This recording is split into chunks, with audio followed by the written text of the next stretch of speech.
Hello, everybody. Thank you for joining us here, and thank you for giving us this opportunity.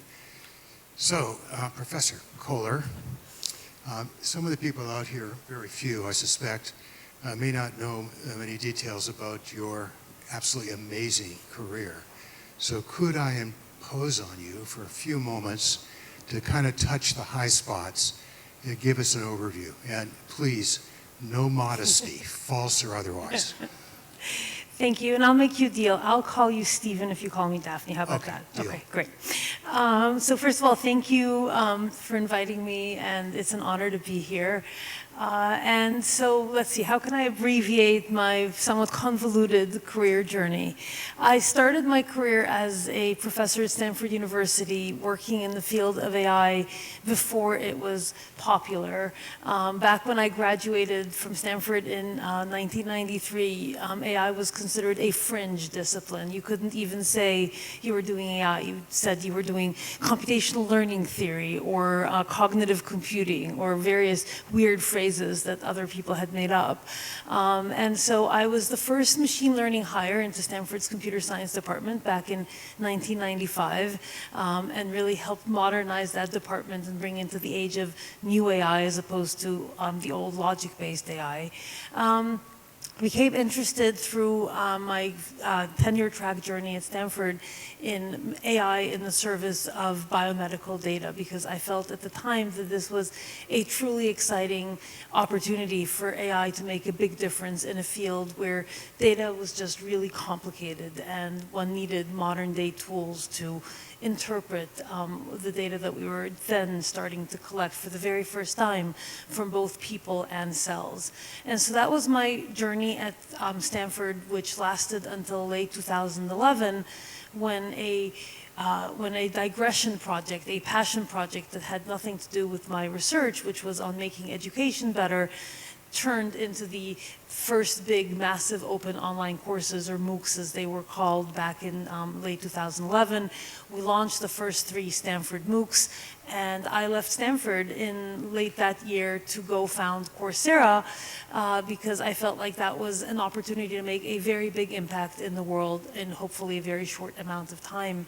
And so stayed at Coursera for a number of years. In the middle of that journey in 2014, Stanford said that my leave of absence was over and I needed to come back and teach at Stanford. And I said that it was not the right time. The company was still too early in its journey. And they said, well, you got to pick. And so I picked and resigned my Stanford position. My mother thought I was absolutely crazy.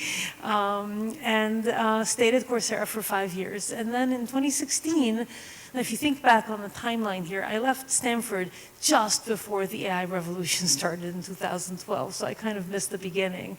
And then in 2016, put my head up over the trenches and said, oh my goodness, AI is changing the world, but not really having much of an impact in the life sciences. And I think the reason for that then, and still true today, is that there are not very many people who speak both languages.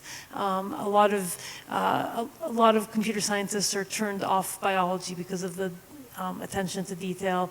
A lot of life scientists don't really think like engineers, and so it's really not a lot of people speak both languages, and so I felt like I had the opportunity to make a really big difference. And so I left Coursera and decided that I wanted to devote the rest of my career to changing human health. And so after a couple of stops on the journey, ended up founding in 2018 a company called Inshitro, which if you look closely at the name, it's the synthesis of in silico, which means inside the computer, and in vitro, which means inside the lab. And the company is based on the premise that by taking computational scientists, AI scientists, and life scientists, and really putting them together and bringing them together into a single unified whole, you can make better medicines for patients. And so that is where I am today. The company is about 6 years old. We are about to take our first drug into the clinic in hopefully early 2026. Now, in parallel to that, I still have a commitment to education, which is what led me to form Engageli in the middle of the pandemic with my husband, Dan, who you heard from earlier today. So I'm not going to repeat all the wonderful things that company's doing. Wow. Okay. Sorry, convoluted, I know. No, and actually, there's an arc there. So thinking about that arc of how you built on what you did as a graduate student and a beginning professor, realizing that MOOCs were a rare opportunity, then building on that idea of doing something that affects society and the world and focusing on health. Can we close the loop? Is there anything you've learned in your most recent phase where you focused on health that you think might be applicable to education, particularly education in the context of new generative AIs?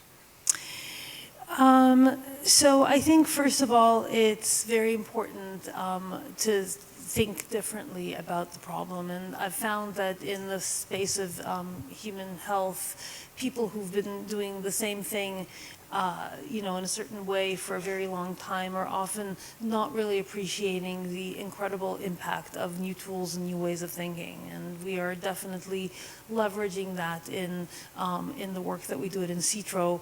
And so I think as we tackle very complex problems like education, it is important to be willing to break ourselves out of the box and really think about how we can teach our students in very different ways. And I know the work that you've been doing on active learning and also teaching people in cognitive skills much more directly is very much in line with thinking differently. The work that we're doing at Engageli, which is really bringing to life the opportunities that one can get online that are actually just in some ways better than face-to-face teaching if you're only willing to think of it in that way. I think those are examples of how by thinking outside the box one can often unlock entirely new opportunities and new ways of doing things.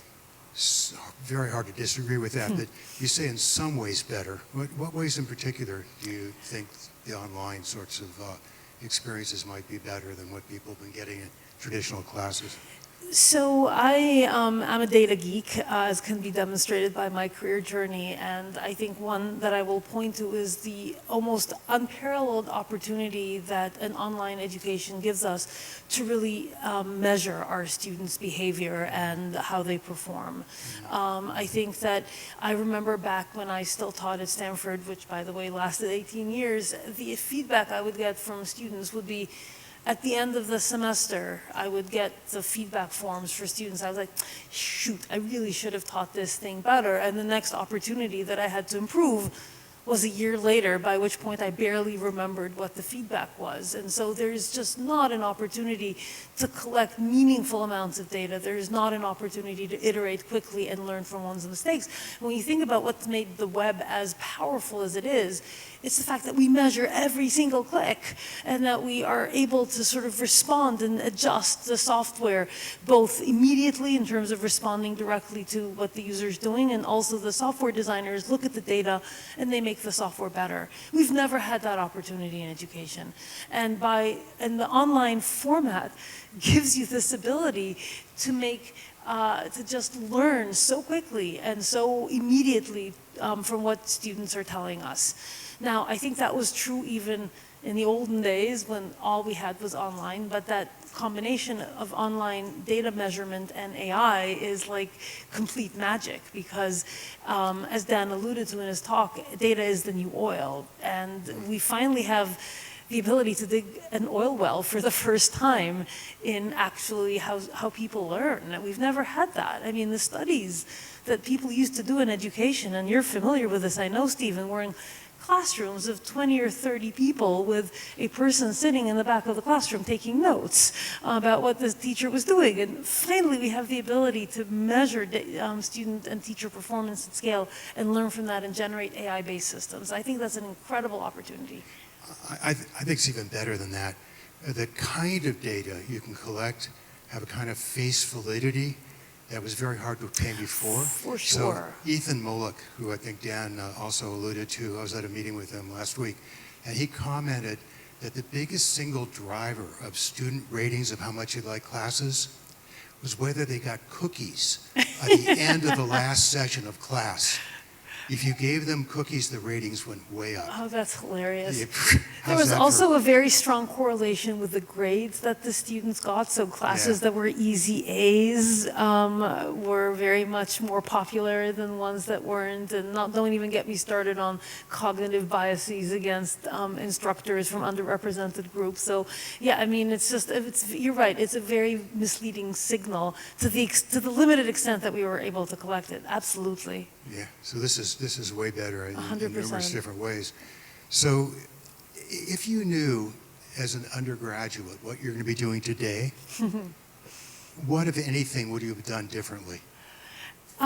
So I was very focused as an undergraduate. I went to a university system which was very tracked, and so I learned one discipline and one discipline only. Which one? I learned computer science. I was a Okay. computer science major.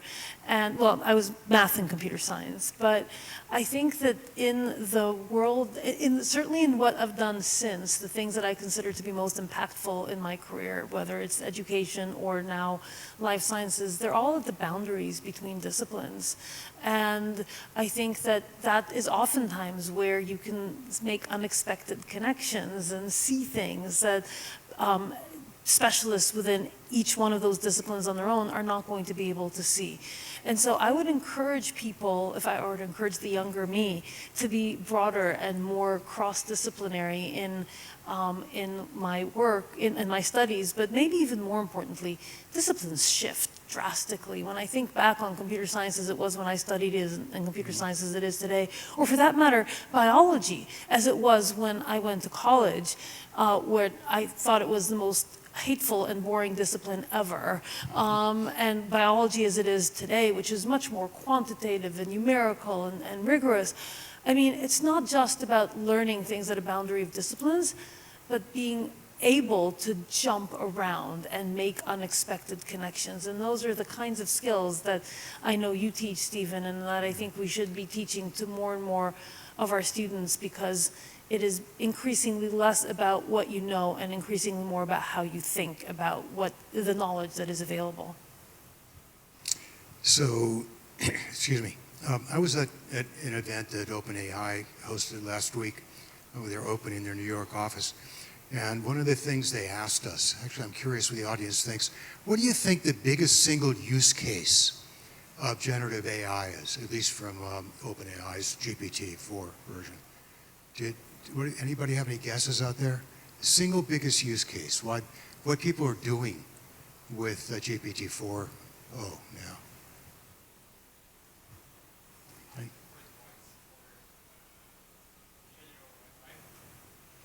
That's sort of what I thought too, kind of life coach or something like that.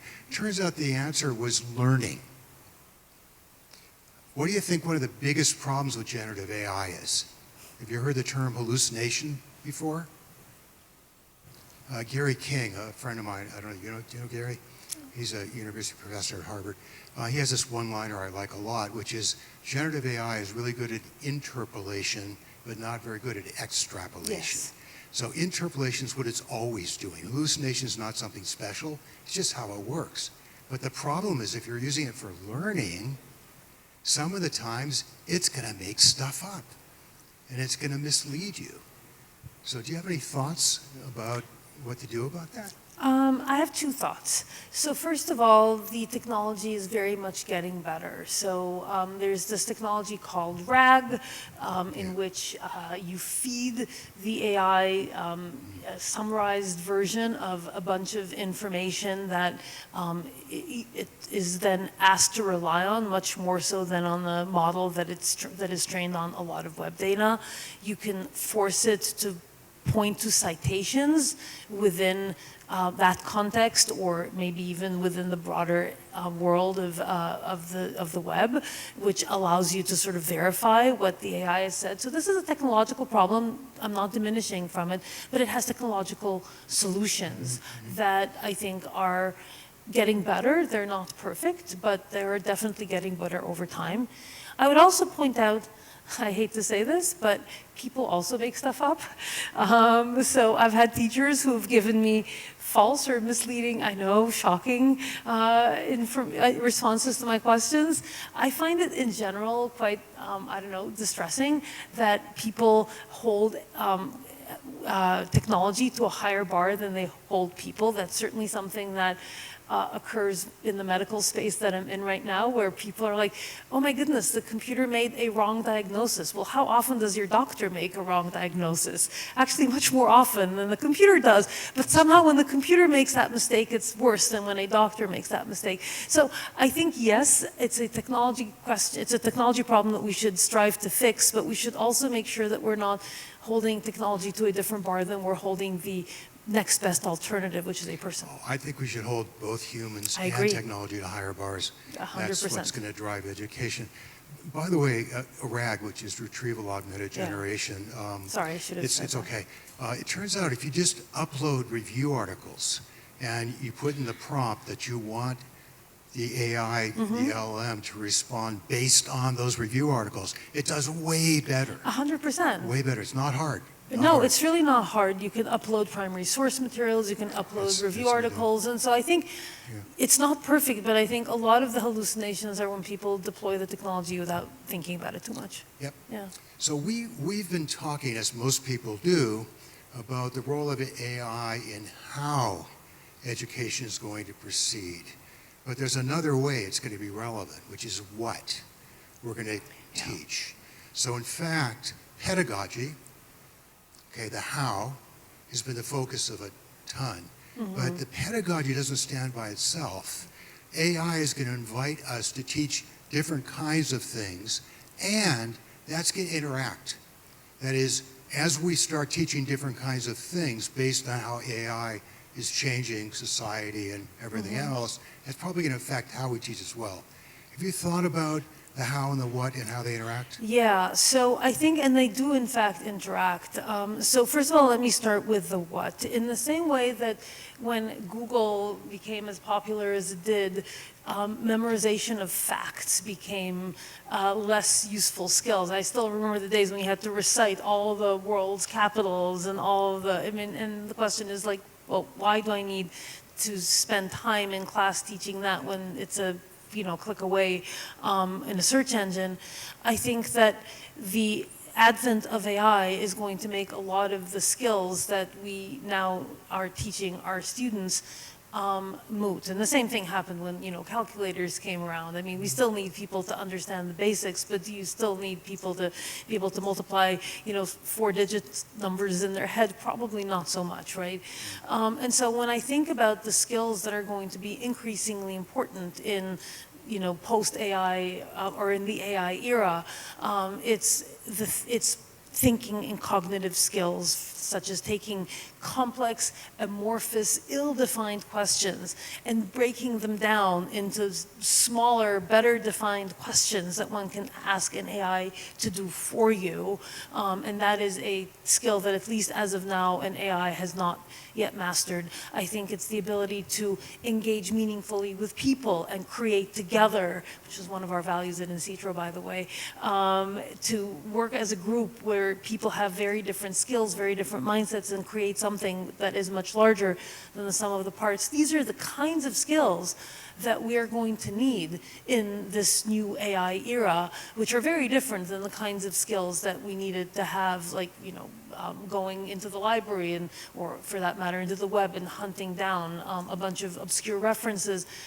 We don't need that skill anymore. That skill is going to be replaced by the AI, but what questions to ask it so that you get the exact right references, how to judge the veracity, the correctness of what you're reading. Those are all the kinds of skills that we really need to develop in this AI era. So when it comes to that interaction term that you so correctly alluded to, where you have the what you teach and how you teach it and the interaction between them, it really gets to the matter of what do you assess as part of teaching. And we are so used as instructors to assess knowledge of facts or knowledge of process, like writing a proof when I used to teach math.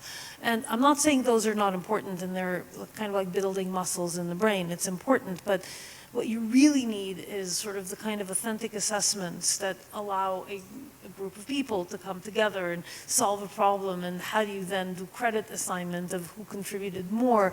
And I think there is an incredible opportunity to use AI in that context to make sure that we're correctly assessing the skills that will truly be impactful to someone's performance in this new world. So what I just heard you say was we should look at what's going on now. We can think about parsing it. Some of what we're doing now we can kind of offload or download to AIs, but other things we're going to have to kind of boost, do better, because they're going to be important. There's another piece though. You know how, I'm not recommending this, if you were missing a leg, you get the metal and plastic equivalent of a wooden leg. Well, we have cognitive prosthetics. And in a way, I think AI may become a kind of cognitive prosthetic. So the question I've got is, what should you learn in order to be able to use an AI as a cognitive prosthesis? So it's an extension, just the way this wooden equivalent leg would allow you to do the tasks, walking, maybe running, that you need to have two legs for. What sorts of skills and knowledge should we be teaching people so they can effectively use AI as a cognitive prosthesis to extend ourselves? So first of all, I think we should stop telling our students not to use AI in the classroom. I mean, again, not to say that we shouldn't ask people to first develop core skills by themselves in the same way that we teach people multiplication before we let them use calculators so that they understand the principles. We should tell people that they should learn how to write an essay before they use GPT to write their essays. But I think after that, one should work our way up the cognitive hierarchy and ask them to solve larger and larger problems, but allow them, encourage them to use AI as a way of kind of, bringing the data together, graphing it, creating arguments, poking holes in their arguments. And those are the kinds of skills that we should teach our students. Get the AI to critique your essay and find all the counter arguments, and then, make your arguments stronger because of that. Those are the kinds of skills that very few institutions are currently teaching because they're still kind of trapped in the old days. So what you're hinting at here is a really new kind of curriculum, Yeah. which I think we should all really be thinking about, because I think it's inevitable. But I do want to say one thing which I think is important, and I love your analogy of the prosthetic. A prosthetic was designed to allow people to get to the same level of performance that they were at without the leg, right? But I like to think back, and this really does date me because I'm old, of a TV program called The Bionic Man or The Bionic Woman, right? Where those prosthetics actually allowed superpowers, superhuman performance. And I think it is actually true that with the powers of AI, you could superpower, you can kind of give people almost like an exoskeleton that allows them to perform so much better than a human can do unassisted, but it only works if you educate them to do that. I completely agree. There's an MIT economist named David O'Toole who's been writing about how AI may actually lift up the people who are currently in lower rungs because of exactly what you said. It's a whole new way of looking at what the job situation is going to look like. 100%. Fascinating stuff. Okay, I have three more questions. Okay.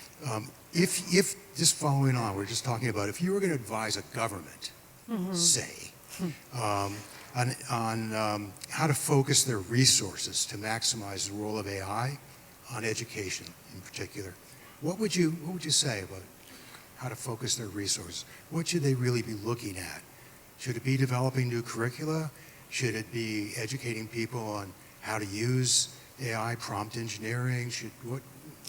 So I think I would say it is ensuring that the population at large, and especially the many white-collar workers who are soon going to start losing their jobs, retraining them to be more effective by leveraging AI tools. I think it goes beyond prompt engineering, which I think is a very sort of concrete skill, but it's more about that structured thinking, that sort of broader problem-solving skills that I think are absolutely critical for governments to ensure that their population has, so they can be successful. So the most popular technique for prompt engineering right now is chain of thought. Do you think there's going to be a successor to that that's going to be more nuanced and sophisticated, or is that likely? I don't think we're anywhere close to the end of the story, so I'm sure we will, both by developing better, both by developing better technologies and then better ways to control their technologies, I'm sure things will shift drastically in the next few years. Okay, speaking of shifting drastically, with the increasing integration of AI in classrooms, how do you see the role of the teacher evolving, and also how do you see the role of the student evolving? So I think a teacher is going to need to focus on those skills that we just talked about and really make sure that they understand how to teach their students both those skills and then how to leverage the AI technology that is now available. And I think the other role is that human connection, because even in the olden days, pre-AI, one of the things that a truly great teacher could offer a student is the will to be successful, the confidence that they can make it, encouraging them when things get hard. And I think that is going to become an increasingly larger part of most professions. I mean, coming back to the medical space, I think over time, I'm not sure if it could even be there today, computers are going to be better diagnosticians than most clinicians. And so what is the role of the doctor? Does the doctor go away? I don't think so. The doctor, that human connection, convincing people that they should listen, they should get better, really understanding the root of their problems, they can feed the information into the diagnostic tools. I don't think you get away from person-to-person connectivity. I think you're absolutely right. I think what's going to happen is a lot of the present-day jobs will get parsed based on tasks. Some of them, like for a doctor, diagnosis and things like that, AI is going to do way better. But other aspects, like sitting with the family to talk about treatment options, not clear. And really helping them understand the trade-offs between different options and getting at their true motivations of, do you want to try, hard for, to beat the cancer? Do you want to have a few good months with your family without chemotherapy? These are very, very hard decisions. And I don't think we're going to get a computer to do it as well. You have to have empathy. You have to be able to pick up. It's a feedback loop from the other people. AI is going to have trouble in emotion and certain kinds of nuance are there. Okay, one last question here. We heard earlier a reference to Steve Jobs, who famously used to appeal to Henry Ford's bit about if you ask people what they want, they'll tell you they want a faster horse. Yeah. And this is how Jobs justified not having focus groups and things like that. We were talking the other night, and you pointed out to me that what we're doing with AI right now is kind of trying to have it be a faster horse. Right. Okay. Yeah. If we abandon that approach, what's next? So first of all, let me say that I think that has been the faster horse, which, by the way, there's no documentation Henry Ford actually said that, but I love that quote anyway, has been a paradigm of every single technology revolution. When you think about the electricity revolution, it was taking stuff that combustion engines had done and getting electricity to do it, cheaper, faster, with less whatever, with less pollution. No one anticipated computers as being sort of one of the biggest transformations. When computers came about, the first thing that they were used for is basically large, complicated calculations. There were people who would do those calculations. They were called calculators, actually, and computers did that. No one anticipated the internet or AI. So what we're doing right now is really the faster horse paradigm in AI. We're taking tasks that people are very good at. You tell a person to paint a picture, not if they're me, because I can't draw for the life of me, but someone who actually knows what they're doing can actually paint a picture of whatever it is you ask them to do.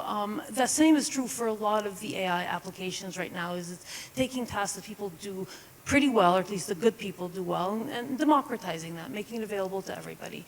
I think the really big paradigm shift in AI is going to happen when the computers the AI is going to be able to do tasks that people cannot actually do today. And we've seen that demarcated in this week's announcement by the Nobel Prize Committee to give AlphaFold and David Baker from the University of Washington the Nobel Prize in Chemistry for solving a problem that people couldn't solve, even with computer assistance, which is that of folding a protein. And we know people couldn't do it because they tried for many, many years and performance pretty much plateaued.